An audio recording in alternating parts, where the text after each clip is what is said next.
Shifting gears a little bit here.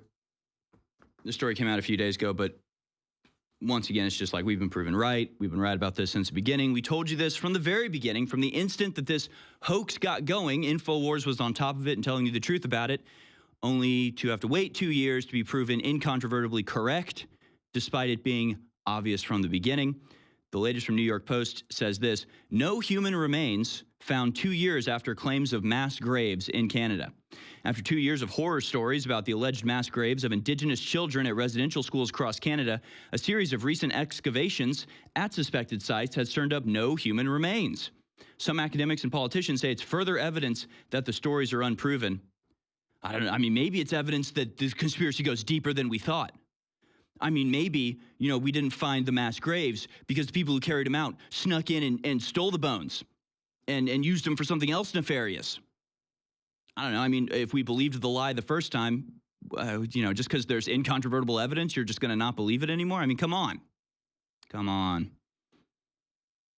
I'm not even going to try to pronounce this name, but a group of Indigenous people known as the Pine Creek First Nation excavated 14 sites in the basement of Our Lady of Seven Sorrows Catholic Church near the Pine Creek Residential School in Manitoba during 4 weeks this summer. So the so-called anomalies that were first detected during using ground-penetrating radar. But on August 18th, Chief Derek Nepenick of remote Pine Creek Indian Reserve said no remains were found. He referred to the efforts as the, quote, initial excavation, leading some who are skeptical of the original claims to think even more events are planned.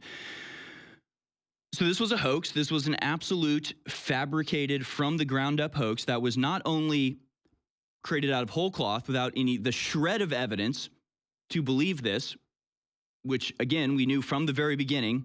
We'll have to go back and find our reports on this where we laid out exactly how intangible these claims were, how false they were.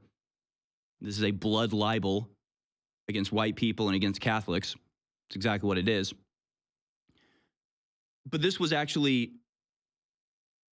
a series of surveys of ground-penetrating radar where if there's just like a rock under the ground, they go, that's a body, tally it up, another dead child to blame on the settlers of Canada so we can exact revenge on their ancestors.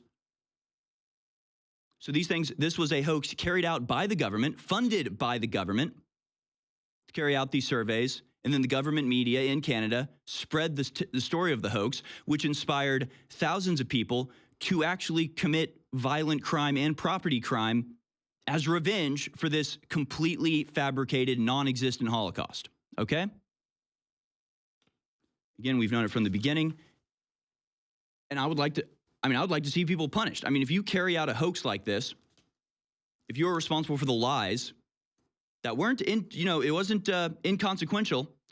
In fact, July 4th of this year, TNC.news published a map of the 83 churches that have been vandalized or burned to the ground since residential school's announcement.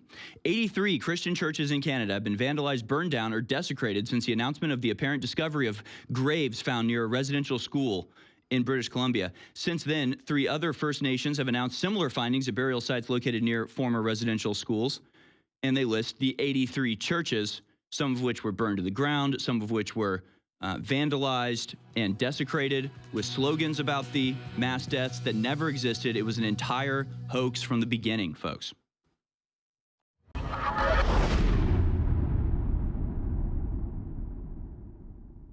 I've not been this excited ever! Oh, yeah, Mug Club, baby! Wow!